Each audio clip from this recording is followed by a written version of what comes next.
Hey, Leslie, welcome to the show. Hi, Robert. Lovely to see you today. Absolutely. Looks like you have some clear skies there in California. Congratulations. Yeah, and it looks like the rain is passing for you in Atlanta. Congratulations. We're getting there. So I think a great place for us to start is your background. And you went to undergrad for art, then a master's. Well, history of art. History of art. I know, which is even one step less impressively away from art. I don't even create it. I just talk about it, And then master's in the same thing?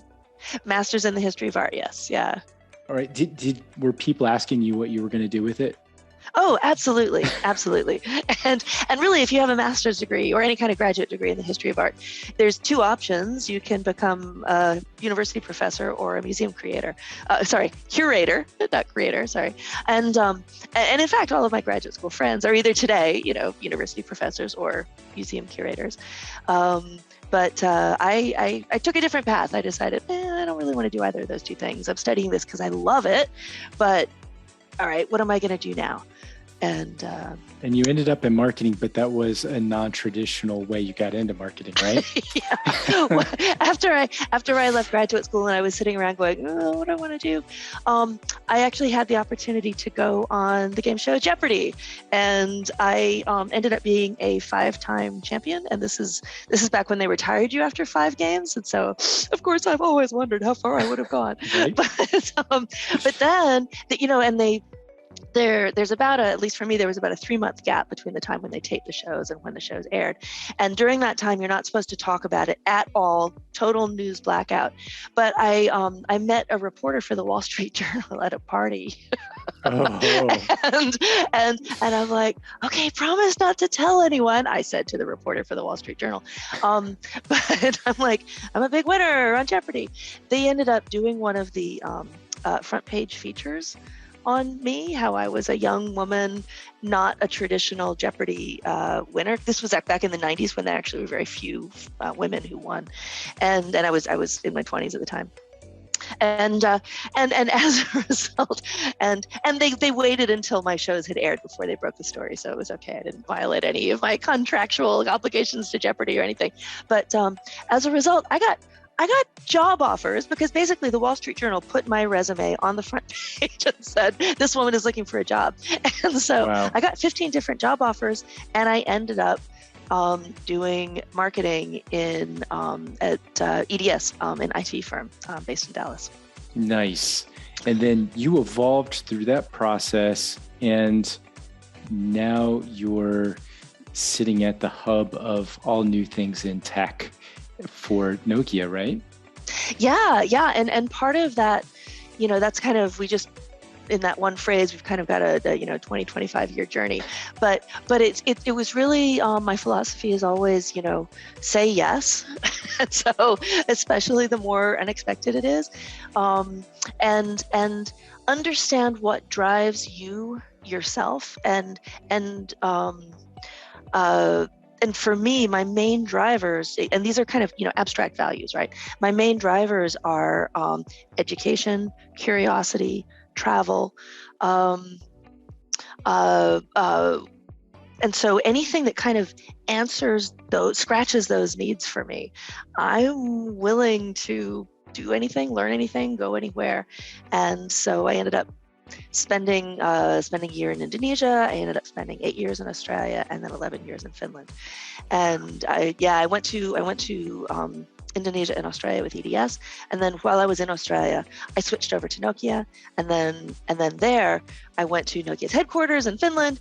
And then 6 years ago, back in 2015, my Finnish husband, because I, met and married a Finn along the way, he came home one day and he's like, I've got this great job offer in California. I was like, oh, okay, I guess I can go back. And so we ended up back in the States, and I landed here.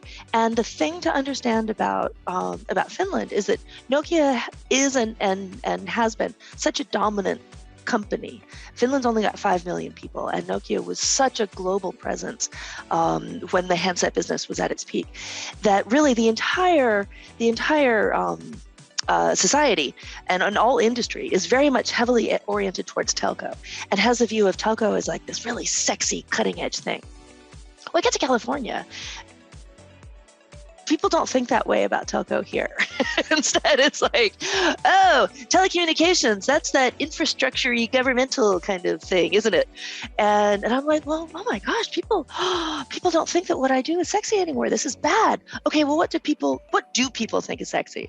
And I started looking around and going, holy mackerel, look at everything that's happening around here.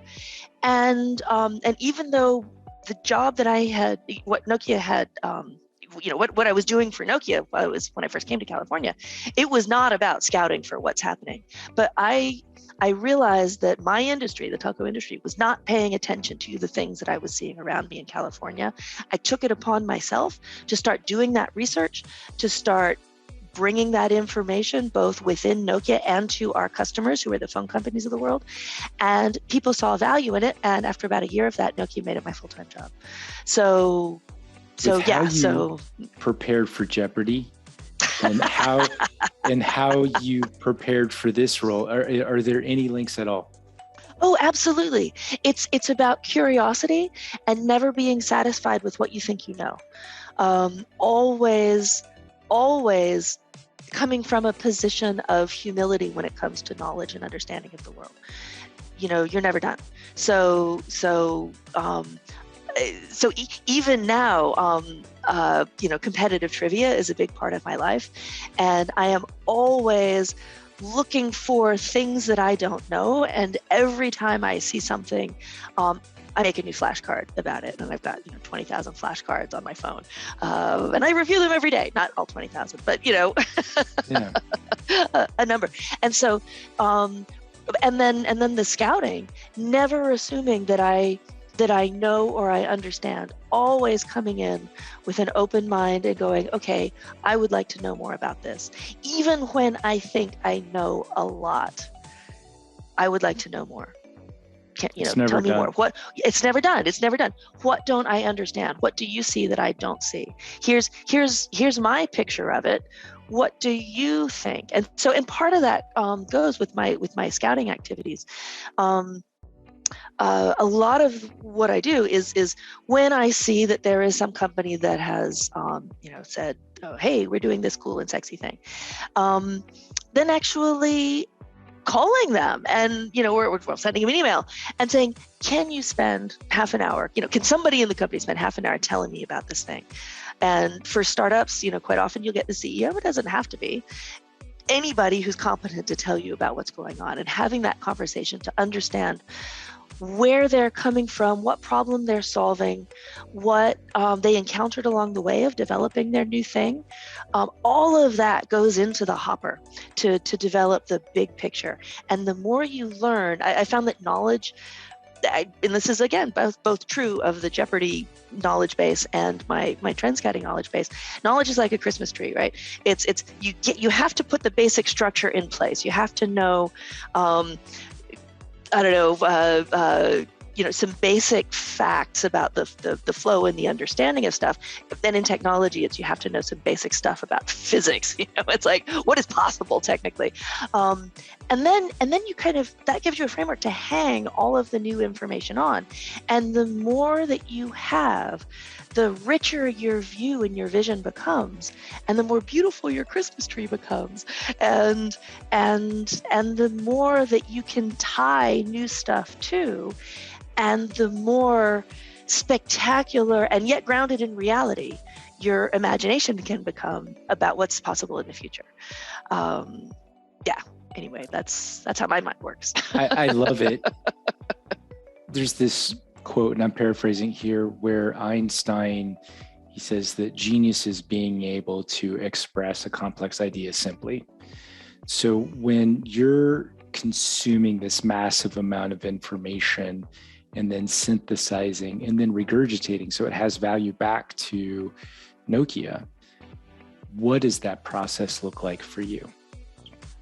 It sounds a bit cliched, but it's absolutely all about storytelling.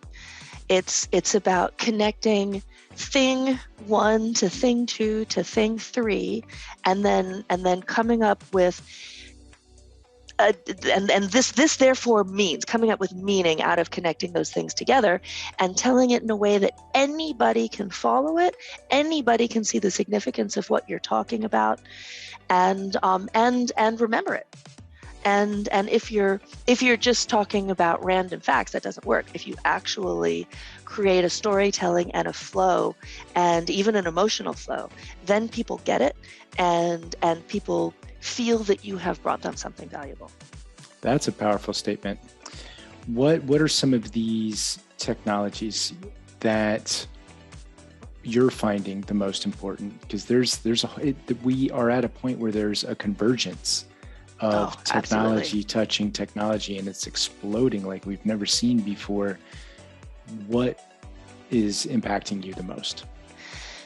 The area now, and there's a caveat here, because I work for Nokia, and and while most people probably remember Nokia for the consumer handset business that we had and sold to Microsoft almost 10 years ago now, we're a 156-year-old company, and our main business today is the business to business business of selling network equipment and connectivity. And so we're the ones who sell the base stations to the phone companies and the large enterprises who want to have their own private networks of the world. So we're still very much there. It's just that we're not quite so much in the consumer news. What's a base station?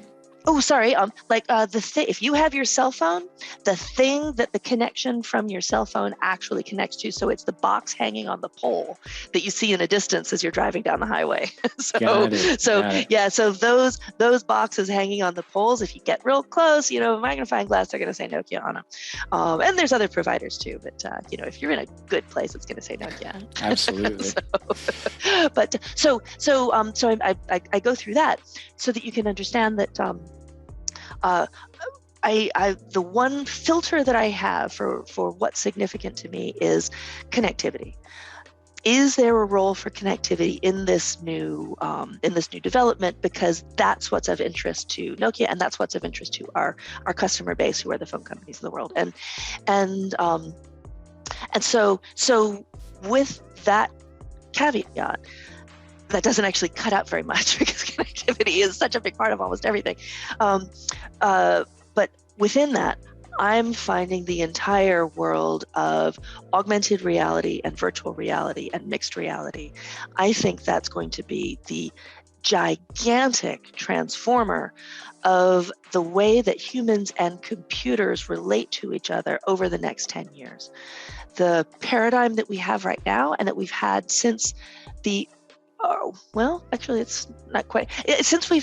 The paradigm that we've had since the PC days in the early 1980s of a screen and a keyboard as the main way of interfacing with computers, and I was almost going to say since the beginning, but no, actually, because I'm my very early computer days were punch cards. There was not a useful screen in those days. But anyway, the personal computer era, that's been the last 40 years. And where we're shifting to is actually having, instead of our gaze dead ending at a screen and our fingers on keyboards, and so us adapting what we do and where we go and what we look at to match the computer's needs, we're going to be seeing a flipping in the next decade of the computers adapting themselves to our needs and understanding our context. And again, this is something it's progressing. There's all kinds of companies that are working on it, and it's going to take a while. But by 2030, we really will have in place head-mounted devices, by which I mean kind of form factor, eyeglasses type form factor, but not the, heavy, clunky kinds of things that you see today, but something like just regular looking eyeglasses. I do happen to wear glasses, so I already put something on my head every single day. And if these glasses are now contextually aware and they're connected, probably via 5G to computing, not located on the glasses, but located a short distance away in the network, that means that I can have a lighter form factor with a longer battery life and not so much heat on the thing that's on my head, but I can access massive computing power from the data stack, from the server stack that is sitting off of my headset, but not very far away, and again linked with 5G. And this technical structure is going to enable things that we have not even begun to imagine. Because if these glasses that I'm wearing have forward-facing cameras, they can now see what I see as I move through the world.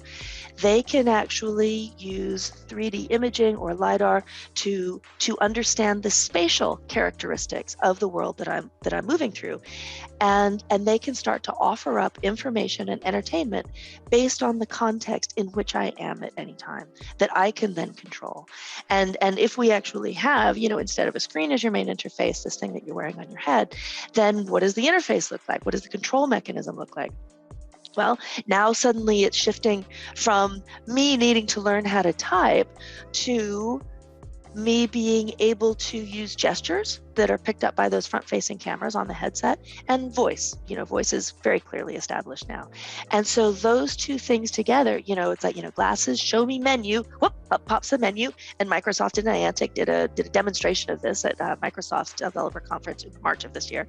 And now I can, poke and swipe and touch, just in midair. And suddenly all of the compute that is sitting and the abilities that is sitting on my smartphone now and the interaction becomes with me in a way that we don't have today. And especially being female, half of my clothes don't have pockets, so a smartphone is actually a pain in the neck.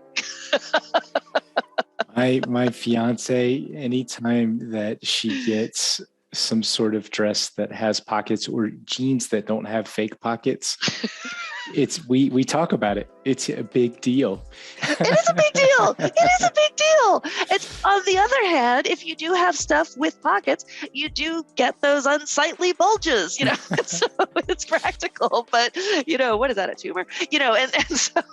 And so we have this kind of aesthetics and practicality clash that the head-mounted device is actually a very useful thing for that too. That's actually the least of the problems that it's going to solve. But the main thing with kind of moving to this mode of computing, and I totally understand that what I'm talking about sounds like completely nutso crazy science fiction, no way, no how.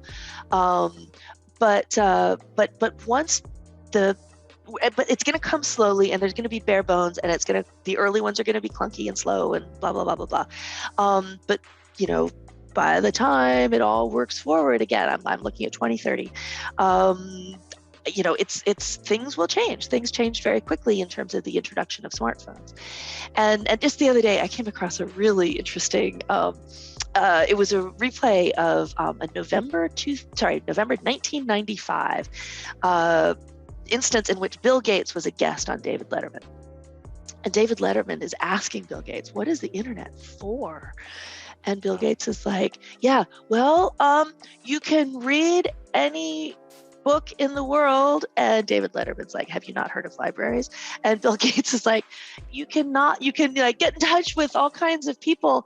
And David Letterman is like, "Have you not heard of the telephone?" And and it sounds completely uncompelling because it's so hard to imagine when the technical thing first comes in, before the creative people have gotten hold of it and run with it.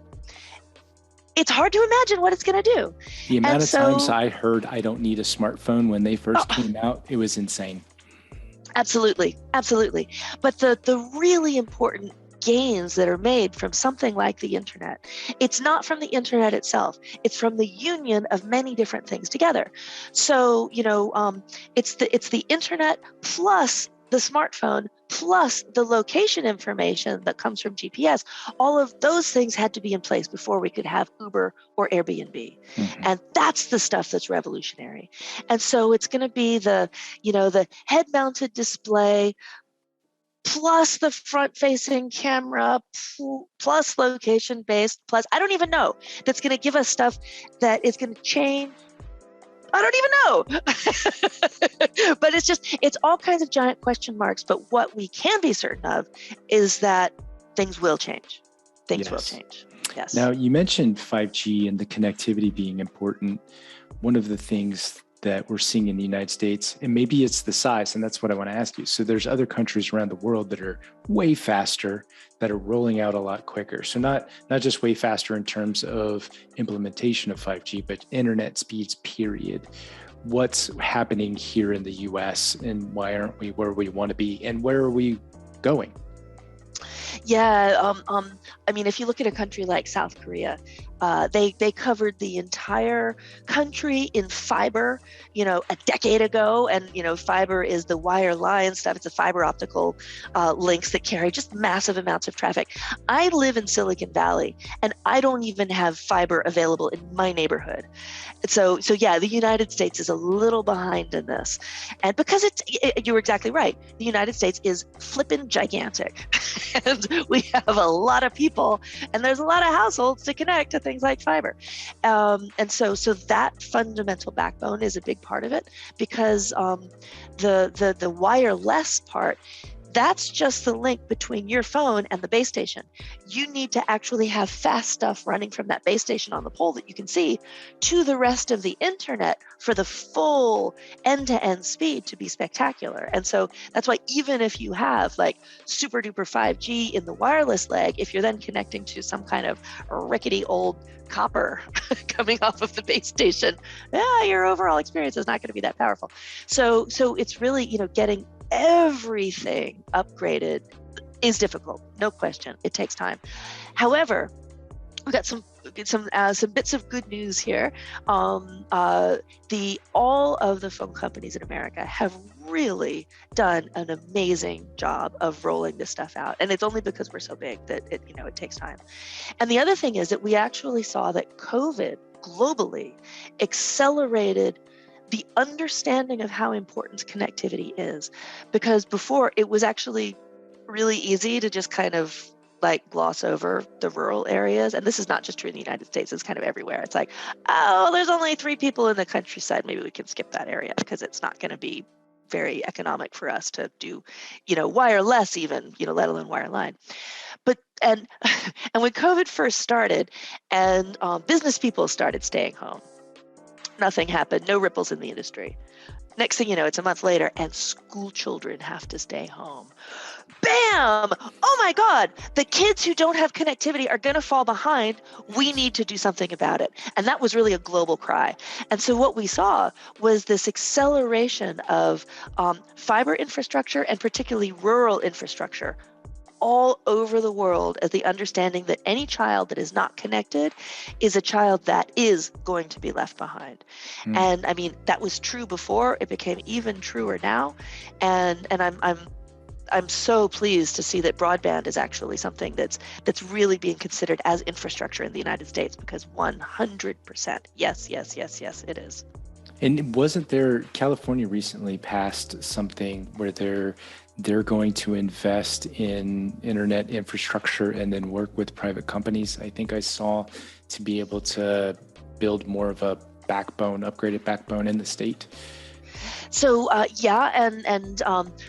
which is still we're running a little bit behind countries like Finland that have mandated that a high quality internet connection is actually, I don't know if they use the actual term human right, but close. And so the government has made it its mission to connect every single person in the country with an excellent connection. So that's kind of the next step. But again, smaller populations make that an easier reach. But it's true. Anybody who's unconnected is unfortunately very not part of what's going on as the world becomes more virtual. As Nokia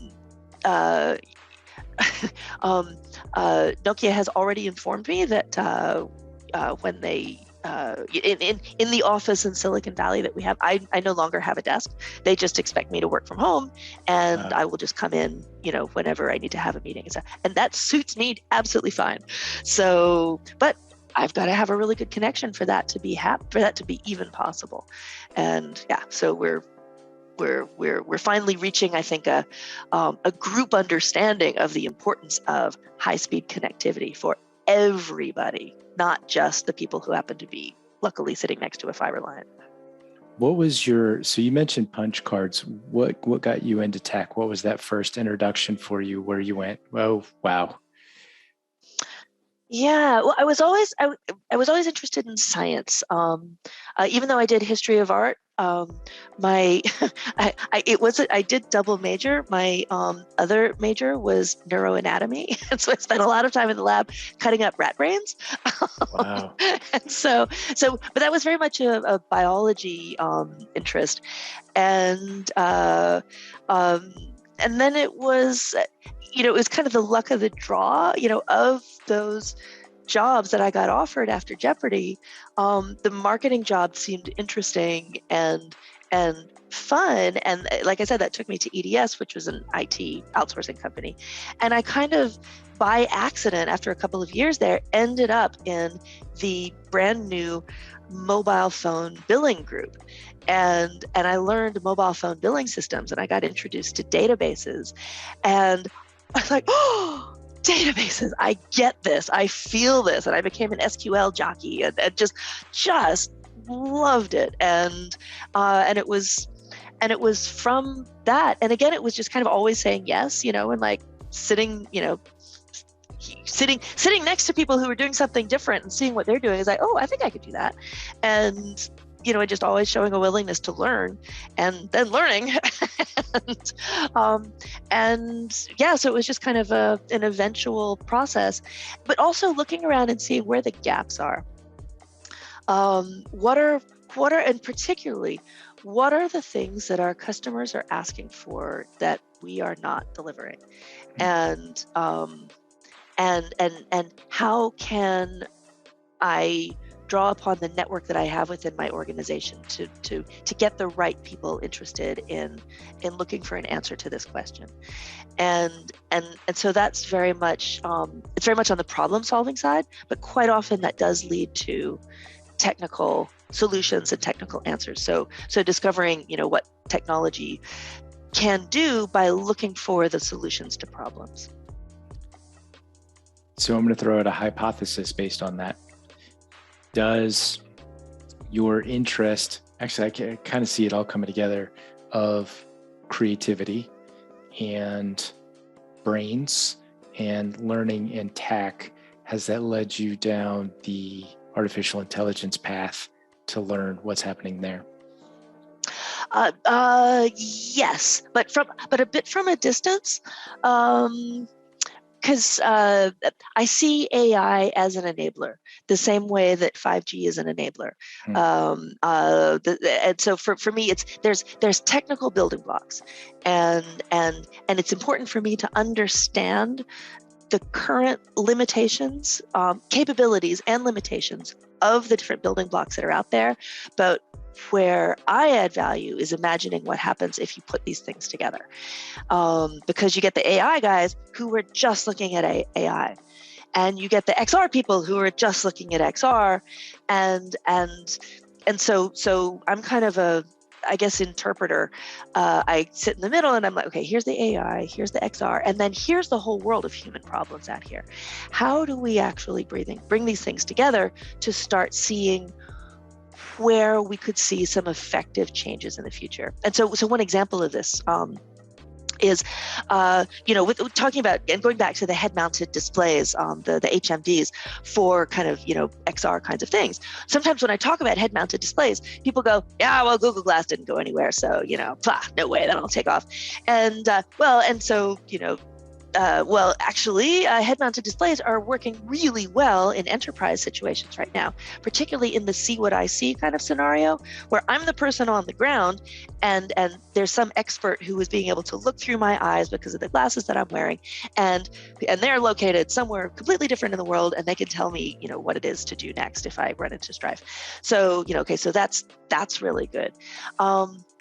But how does this, and that's fine. That's a business that, again, really boomed during COVID. That is progressing beautifully on its own. How do we actually make the change from that kind of enterprise-based head-mounted augmented reality to an exciting consumer offering, because for an enterprise thing, the glasses can be heavy, they can be bulky, they can be unwieldy. The Microsoft HoloLens is a beautiful piece of equipment, but I'm not going to want to wear it all day. I put it on for a task and I take it off when the task is done, and I put it on because my company tells me to, and I take it off when the task is done. So how do you make a switch from that to something that's consumer based that people actually would wear all day?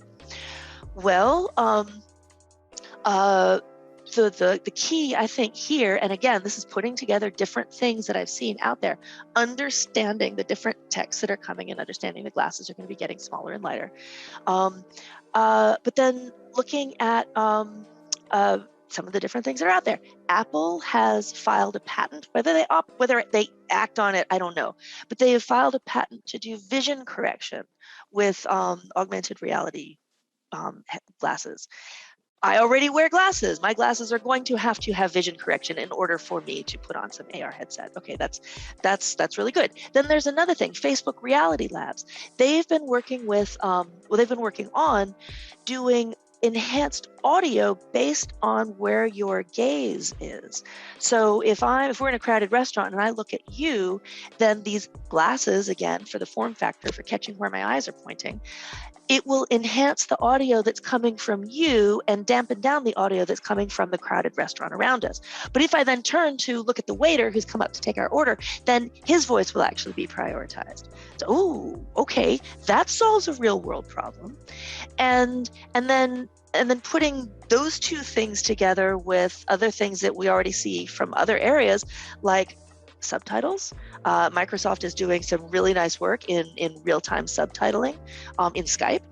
And so, okay, well, now how about if my glasses do real-time subtitles for the world around me, for the conversations that I'm having and for what people are saying to me?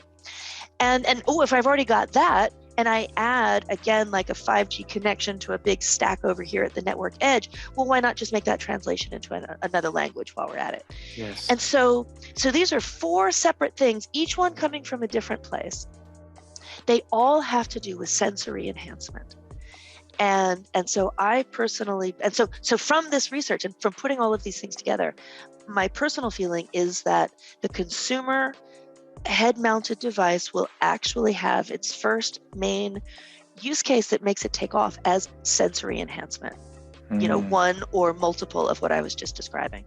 And yeah, Apple and Facebook will never talk to each other, but it's they're out there. Once one person solves the problem, then other people solve the problem. And yeah, so and then once and again, when people first started carrying phones, all they did was make phone calls. All they did was make phone calls, and then slowly functionality gets added. So if I'm putting on these glasses, and they're special glasses because I like to get subtitles, or if I like to have that enhanced audio, then slowly over time, if more functionality is added, then that I think is the path that we see to having really very functional head-mounted devices again by 2030. That's incredible. And it opens up a way to bring humanity closer together. I mean, we listen better. Listening skills are hyper important. Having technology just help with that. Real-time translation and not all of a sudden talking really loud at somebody that speaks a different language, right? There's definitely a benefit there. So in being able to have that overlay of information, I also wear glasses, and having that overlay of information, it's a pain in the butt when I throw on VR goggles and I have to have the spacer and I feel like everything's kind of crunching into my face. And if I can wear an augmented reality set that's also helping me see better, but I'm getting the data of the world around me, done. Exactly. And this is where, and notice that the use cases that I'm talking about are very practical. They're very down to earth, and they're the ones that are imaginable today. This is the equivalent of Bill Gates saying, hey, you can read any book on the internet. But from there, once the actual, the physical infrastructure is in place, then we start, I'm sure we're going to be getting completely crazy, take it from there, because quite often the companies that do the real innovation are not the first movers. not the first movers. They're the ones that build on the backs of the others who have actually put the infrastructure in place. Again, Uber and Airbnb, they came along long time after the internet became, a thing. But they didn't develop any hardware. They developed software that takes advantage of the hardware that was already in place. So first step is hardware, and then we're going to get the software that really, stratosphere stuff. This past weekend, I spoke to a 21-year-old woman who, as a child, learned how to write cursive. But at this stage of her life, from not having the exposure, can no longer even read cursive. And when you were talking about removing the keyboard and having this idea that people don't know how to type is mind-blowing. We're moving faster and faster away from what's always been known, even though it's only been, 4 decades. Yeah. What we have to keep asking ourselves is, what purpose does this knowledge serve? And is it still useful? Back in 1993, I was a mentor of a 5th grader, and he did not know the order of the letters in the alphabet because the keyboard on a computer is not organized that way. And so he could not look up things in an index in a book. And that was in 1993, right? And so that hit me then. It's like, whoa, but then I asked myself, does he need to know the order of the letters in the alphabet if his main way of finding out information is actually going to be a computer? Maybe not. And my own kids, I was like, learn how to type until I'm like, ooh, you know what? I think typing's going away. Never mind. And then I was learn how to code until just, last week, the San Francisco company OpenAI showed their beta of using natural language commands that, say, indent every line in this document by 3 spaces, and then the OpenAI Codex program writes the code for you to make that happen.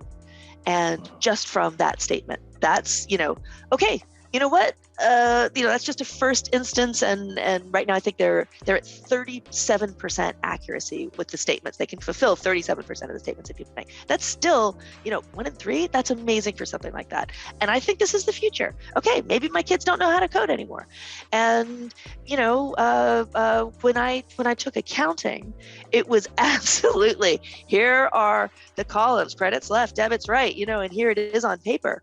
Now you can use an accounting program and you don't really have to worry so much.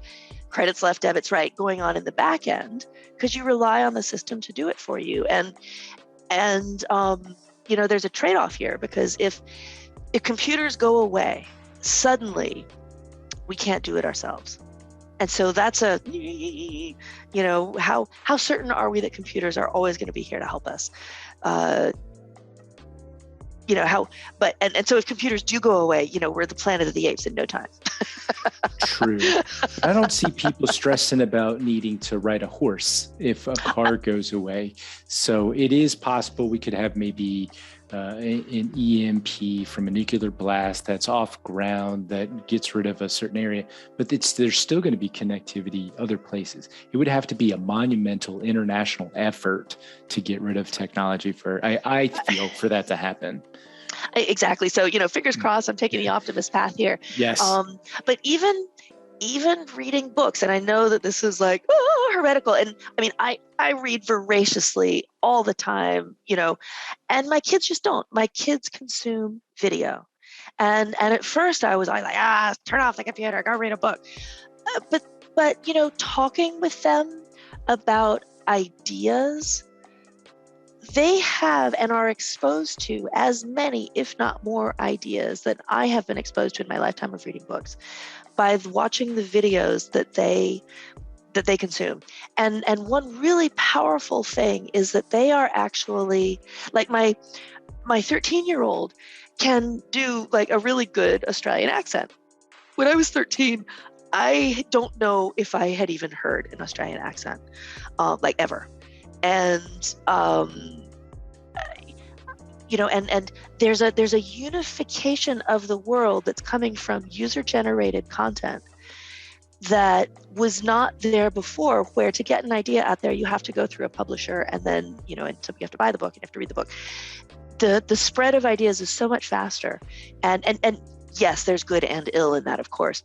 But again, just looking at my kids, if you look at outcomes, if you don't get so hung up on the processes, and I'm aware that what I'm talking about sounds kind of crazy, but if you look at outcomes, I am not so bothered about the format of how we get information changing, as long as we're still getting information and we're still thinking about it and still talking about it with each other, and still having critical thinking about what's going on. For me, critical thinking, that can't go away. The format in which ideas come to us is not as important. So talking about educating children, and so much goes away and what sticks and what doesn't, what are some of your personal thoughts on the future of work and what people should pay attention to? And the reason I'm asking that, one of the reasons I started this podcast was I see industries disappearing. Like, for instance, truck drivers in the United States, there's about 1 million of them. And at first, which was asinine, it was learn to code. You're not going to take a 55-year-old person with a high school degree, maybe, and all of a sudden turn them into a software engineer, at least not at scale. That's not fair. But what else are they going to do? You'll be able to save a few of them for first mile and last mile driving. Right? So what do we do with those people? And that's just one instance.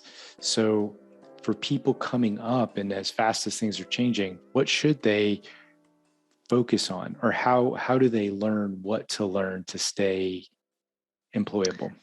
Yeah. Well, again, a really good side effect of COVID has been the breaking the tyranny of the big city. And so if you can contribute to a company that's going to pay you money and live literally anywhere, that is really, really good. Now, for the 55-year-old truck driver, I'm actually not really sure what to do there, but I do, looking at the examples around the world. The main, so Nokia is a global company. We've got 100,000 people all over the world. Our headquarters are in Finland. The places where we have really significant coding bases are Hungary and Romania and Poland, and other places around the world. But the key thing is that Hungary and Romania and Poland were places that were not exactly forward-leaning technically, in a fairly recent time. And what happened was when the wall came down and these countries realized there is a modern world out there that we can now participate in. That's the Berlin Wall for Berlin Wall, people. Right? Exactly. Yeah. So 1990. Thank you. Yeah, for me it's recent. But all of those countries doubled down on education. And that has actually made, and we see this from India as well, the doubling down on education. The people from these countries become the coders. Why could we not do the same in Kentucky? Why are it, and this is on us. This is on us as a society. It's about education. You have to have that layer of education for the people everywhere to be able to participate anywhere. And so, and it's hopefully, we get the connectivity in place and we actually get the understanding that that promoting engineering education, or not even engineering, just forward-leaning, not getting stuck in yesterday's technologies or industries. And again, I don't want to, get political or anything like that, but it's about tomorrow. Yes. Where are the jobs yesterday? Where are the jobs tomorrow? And the brilliant thing is that with education is the key. And yeah, okay, I think I've made my point. No, that part is, I also struggle, just same with the truck driver instance. So I come from a pretty poor background. One could fairly say impoverished. And when I talk to people that still have roots in those communities that I was a part of, part of it is anti-tech. Part of it is I love that the algorithm feeds me what I want to see because I've learned how to learn for myself. And I like the data sources that I choose, and I want that to bubble up again and again while trickling in some new stuff as I explore. But in that communities with lack of trust in technology, being in that information vacuum, there's still this, so that breaks it. And then the mindset is just get a job. You finish high school and you get a job, and it's hard to penetrate that. Yeah, and also the kind of large scale trend against globalization. That's another thing that's playing in here as well. The idea that there is value if I connect to other places and other things, that is something that's being questioned by large sectors of society. And it's all I can say is if the pie stays small, your piece won't grow. It's only by connecting with other pies and getting a bigger pie, that's how you make your share of the pie bigger and your possible piece bigger. And just the very fundamental flow of money. If you're going to tap into more money than is available in your immediate community, you're going to have to tap into rivers of money that are flowing by, maybe on their way to somewhere else. But unless you're looking at those rivers of money that are passing you by and think about, okay, how can I tap into this? If you just say, no, I'm just going to stay right here, you miss the river of money. And it's not just money is kind of a stand-in here also for opportunity and and just kind of more expanded life. But obviously I'm coming from a position of someone who lives in the more expanded life and really loves it. But I too, my family comes from Arkansas, and so I see, the people who are, not to call it Arkansas here, but I do see people who are, you know, I remember when the United States first went into Iraq back in 2003, and I was talking with my cousin and saying, oh well, Europe is up in arms about this. I wasn't living in Finland at the time, and my cousin in Arkansas is like, that's really far away and doesn't have anything to do with us. Yeah. And so, and unfortunately that mindset has continued, and when you're talking about wars and things, sure, but when that same mindset also dribbles into meaning the outcome being that you're actually shutting down the possibility of expanding your local economic pie, then I think you've actually gone down a path that is detrimental. There are, and it is terrible, but let's silver lining. I am also seeing where, like, I have daughters, and TikTok has opened their, Dad, I think, pat me on the back. I think I did a pretty good job. But TikTok, we were hanging out, and the issues that they're raising to me and the conversations that we're having based on what they're learning through that user-created content on TikTok, through the video, it's mind-blowing. And I was talking to a Cuban NFT artist who was able to leverage the blockchain to gain fiat money to buy things and then help out other artists. So it's there. We need someone brilliant to help crack into more people. Yeah, and you and actually kind of the blockchain and the NFT and the parallel economies. This actually gets into the whole concept of virtual worlds, and in the metaverse, which is getting a lot of play lately. Um, but there's always an opportunity to start again, and to learn from, okay, we tried it that way, we don't want to do it that way. Let's try it this new way. And so yeah, people's opportunities to be able to generate income from things that they do for other people in a virtual world, whether it's creating art and linking it to NFTs, or performing services, just all of the wonderful, ability to, if I, proofread your document and then I, get a certain amount of money.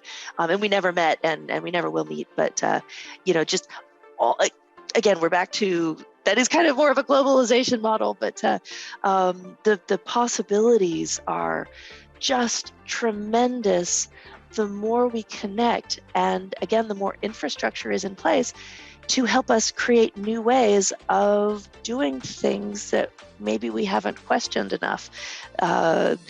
Is this the best form? Could we do this in a better way? Could we do this in a different way? And give more opportunity to more people. I think video games actually have an opportunity here. So there was Gamergate. There was a massive, just horrible treatment of women within the gaming community. And it was okay for a very, and I'm throwing up air quotes for people listening. Yeah. So I see them. It was accepted, let's put it that way.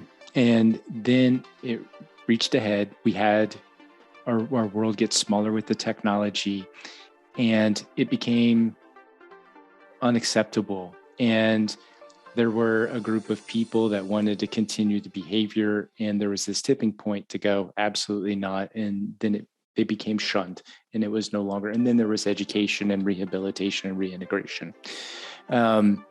Maybe with that point that you're raising about real-time translation within an international gaming concept, maybe that will bubble up things and make it okay that, oh, that person over there is not taking my job, but that person is just like me because they're human. They have the same needs and desires. Oh, maybe we can work together. They're good at reading, I'm good at writing. How do we commingle those things and succeed together? Well, you touch on something that's actually a much bigger topic than just gaming, which is where are the limits? What is too much, of anything, and in these new areas, in these new technology-enabled areas of social interaction, and creation of money and creation of economies. Because these areas are new, we don't know where the boundaries are until we go past them. And then once we go past them, then everybody goes, and maybe it's like Gamergate's a great example. Maybe it's not immediate, but eventually, enough people will go, whoa, we are too far. This is too much. Let's back up here and figure out a common boundary that we all agree on. And so for things like treatment of women in the internet, how we actually regulate controversial things like pornography, where do we draw the line on that? We only come to a common consensus by exceeding where the line is for most people and then pulling back. And another thing, this is also something that is absolutely culturally relative. So where the acceptability of language use it's going to be different for different cultures and different societies. The treatment of women, what is and every country, every culture will make its own rules. But that's the way it always is, and that's the way it always has been with anything controversial. If you look globally right now at alcohol, tobacco, and firearms, those are three things that have, and drug use, completely different interpretations about what is acceptable in each of the individual countries around the world. And so something that's permissible here is completely forbidden, no, absolutely no way over here. We're going to be running into the same kind, we're going to be discovering the same kind of limits in the technology world that will be locally based, even though we are global, they will be locally based. But again, we're only going to get to find those limits by actually having scandal, by accidentally surpassing them. But when you're running through a field that nobody has ever gone through before, it's the first people over the cliff that show you where the cliff is. So that's the unfortunate reality. But then you can understand where the edge of the cliff is and build a fence. That's a brilliant statement. And it's scary to. It is. Mistakes will be made. Yes. Yeah. Yes. And we'll have to forgive each other. And to your point, dialogue about it, and then come to some sort of consensus, or at least sorry. Oh no. Well, to your point, maybe it's not going to be a consensus, but at least some sort of understanding that, okay, this is going to be you and this is going to be me. I mean, we have come to, and again, the size of the locale can be different. We have, different laws in every state here in the United States about the use of alcohol. So even county level, actually. And so, whatever the unit, there will be local laws about what's acceptable, and, we'll discover them as we go. But one of the really important things that I learned also when I moved to Silicon Valley is in the telco world, if you try something and it fails, then, and this is kind of the more traditional industry view as well, is basically you shut the project down and you fire everybody involved with it. Whereas in Silicon Valley, it's much more, the mantra is there is no failure, only learning. And so the people who have been in a project that didn't work out, it's like, okay, well, this is a new thing. It's not surprising we didn't get it right the very first time. Let's try it again. And you know who the most valuable employees are to do that with? It's the people who experience that failure the first time, because they're the ones who know what doesn't work. And so it's this kind of, and I think you used a very important word, which is forgiveness.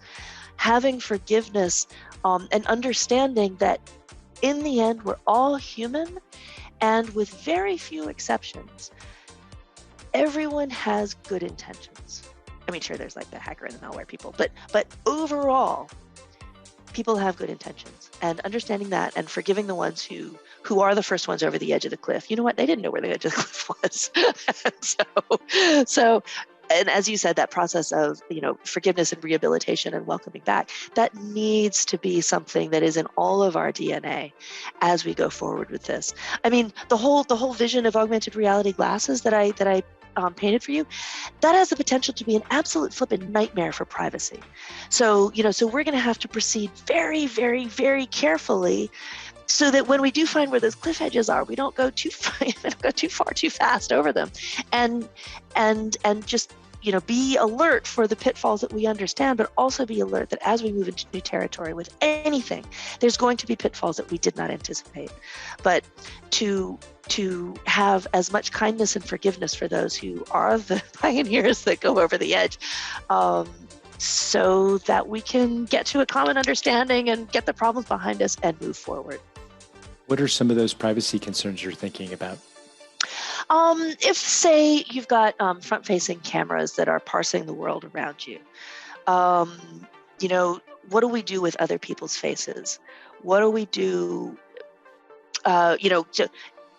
Could there be a situation where I see the name and the address of everybody that I walk down when I'm everybody that I pass when I'm walking down the street?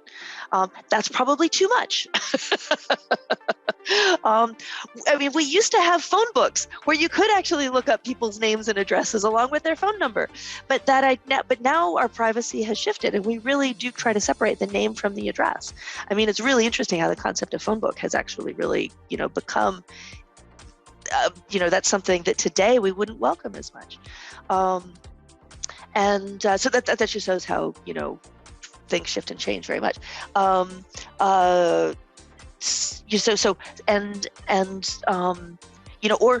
I mean, if I've posted my LinkedIn profile with my picture, is it then acceptable for, again, other people walking down the street wearing augmented reality glasses, if they see my face and there's a match and I've got LinkedIn up, for me to see the LinkedIn profile of the people that I'm walking past in the street? Is that a bridge too far? I don't know, because I'm the one who built that profile and I put it up on LinkedIn. Do I want everybody passing me in the street to see that? I don't know. It's already public. Yeah. So these are the kinds of things that we're going to discover by stepping very carefully, one teeny tiny step at a time, through these potential minefields, and hoping that we spot the places where the mines are before they blow up in our faces. Because there's always going to be things that sound like a good idea until you get into it and you're like, oh, that is actually really violating somebody's privacy. Maybe I struggle with, so it's interesting, and I've told this story to other people where they'll drive past literally thousands of cameras. You have the ATM cameras and the street cameras and the cameras in the cop cars and the cameras on the back of vehicles. Absolutely. If you hold up a phone to their face, even if you're in your car and you point it at their car, they get angry. Their whole countenance changes. So it's that idea of privacy there is interesting. But when you were talking about the metaverse, the idea in the privacy, the idea of a digital twin company where you can have your digital avatar that represents maybe your public persona, and that's what pings, and you get to choose, oh, I want my public LinkedIn profile on there. Here's my first name only, or my first dot last, whatever it happens to be, that you can expose that in a simple way, lock it onto the blockchain, encrypt the data, however that looks. And maybe that's a possible solution. Right. And here you're touching on the enticing possibility of the digital self, and of a unified digital self that actually goes across multiple applications. So, you have an avatar, you are in control as a user, you control what information is attached to it. And that is the thing and the information that people see when they pass you on the street, or when they encounter you in VR. So, and this is way down the line, because, but that kind of idea of, again, where we get the freak out from various user groups tends to be when control has been taken away from the end user.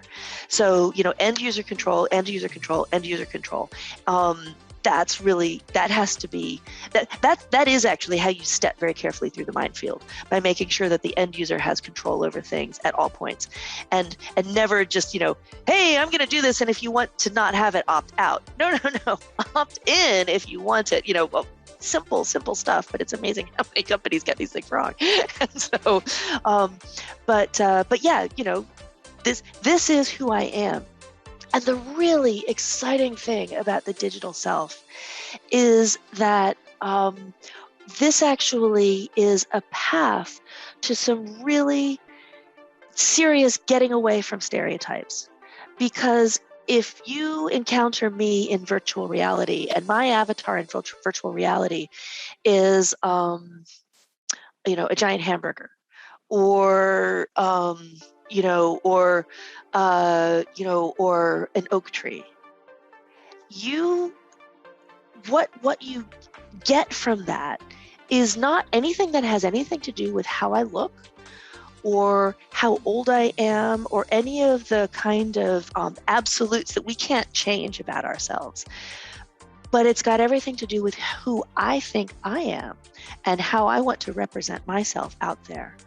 And so this actually brings in the possibility of actually far more equality and equity for traditionally disadvantaged groups, including the disabled, including, in fact, anybody who has been discriminated against for any reason whatsoever, and that's everybody. You can find a category in which everybody belongs to, in which in which they've been put down at some reason, or were not thought to be a full contributor or as full as they could contribute.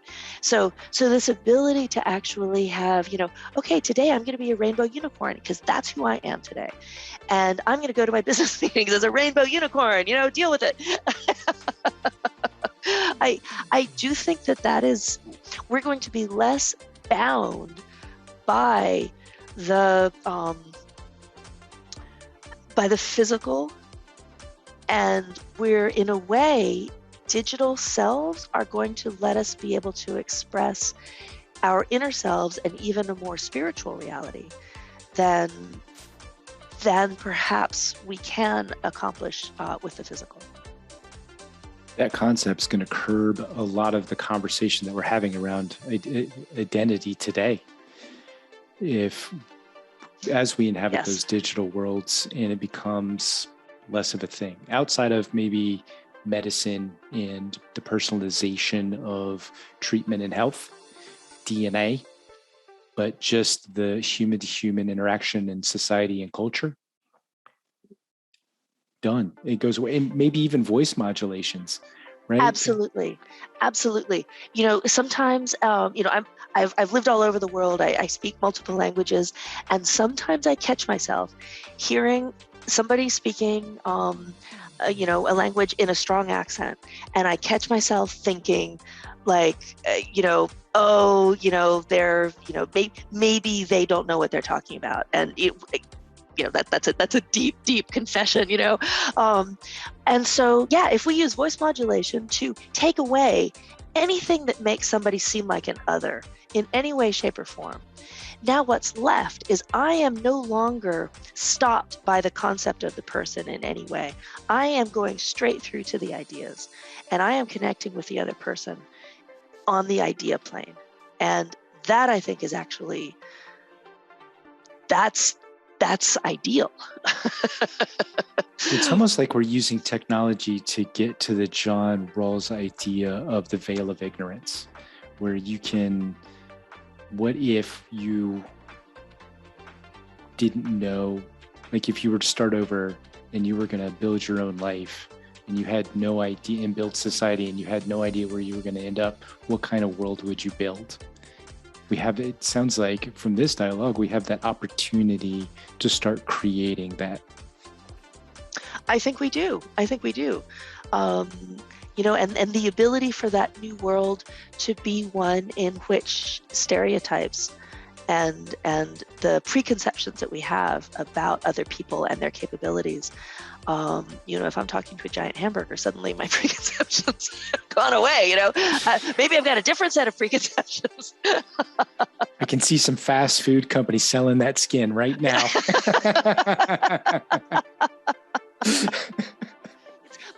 But one of the really powerful things, one of my teenage sons is a really good Fortnite player, and he wins money, he earns money from his Fortnite gaming because he's good, and he always plays as a female avatar, and I thought, oh, isn't that so switched on of him? Isn't that wonderful?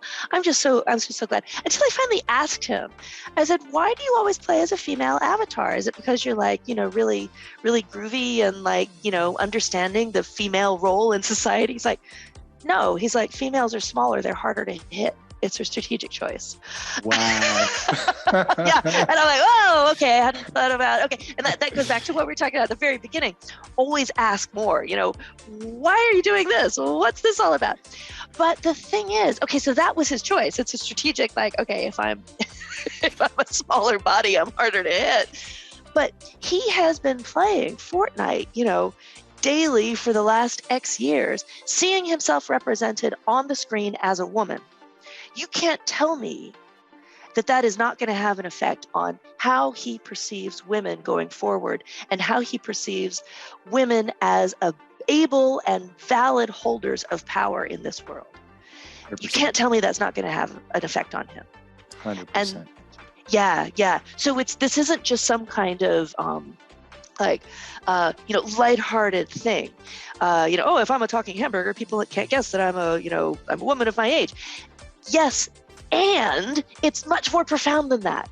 the ability for me to be a hamburger will let me understand the hamburger's point of view when I see how hamburgers are treated. It's like, you look awfully delicious. Oh, I mean, inhabiting the shoes of others, even if it's of something imaginary, is always, always educational and valuable. That might roll out. I'm liking that concept beyond the human in looking at sentient life as a whole, or maybe not even cutting it off at sentience. Just how do you respect life and what's that balance? And then we start moving our boundaries some more. Right. And so maybe, and even forget an understood object like a hamburger. Maybe my avatar is just a blob. Maybe I'm just an amorphous blob, or maybe I'm anything at all. And it's all about again, coming back to the theme of, we don't know what these new possibilities are going to do. We don't know what changes they're going to bring. We don't know what changes in attitudes they're going to bring. They are necessarily going to bring stuff that we cannot anticipate in any way at all. We don't know how all of this is going to mesh together in any way, shape, or form. But the key as we go forward is to keep in mind the world that we want. If we are lazy about this, if we let things happen around us without actively shaping it, then we will guaranteed not end up in a good place. So we need to always be thinking about and always checking. Is this good? Is this leading us to where we want to go? Or is this a positive step, even though if I can't see the end point? And I mean everybody, we need to be vigilant and make sure that we don't accident. And this is actually where I find dystopian visions of the future super useful, because, if you have the vision of, the Terminator or 1984 as tropes that you can call on and that are shorthand that everybody understands, if you go, oh, that's a little too big brother for me, everybody around you understands what you mean and go, okay, we need to rethink that. So by understanding the potential really negative scenarios that the creative geniuses among us have already imagined, that's how we avoid them. So it's not by not talking about them, it's by talking about the really dystopian visions of the future, and then just watching to make sure that that is not what we are creating. Boom. I mean, no, that's it.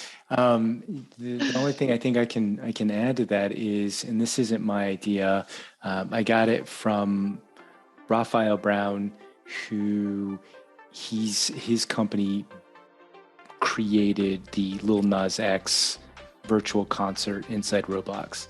And he said that this has to be intentional, to your point. Yes. With thought. Yes. And this is actually something that virtual worlds lend themselves to, because, and again, coming full circle back to the history of art, there is nothing in a painting accidentally. The artist chose to put every single thing that's in that painting. It was a conscious choice. It's not like a photograph where you can get, photo bombs or whatever. It's everything in something that an artist creates is there intentionally.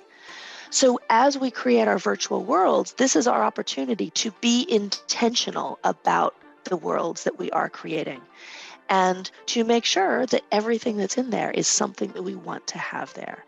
And it is, in some ways, a chance for us to start again in a lot of areas where maybe we didn't do so well the first time in the physical world.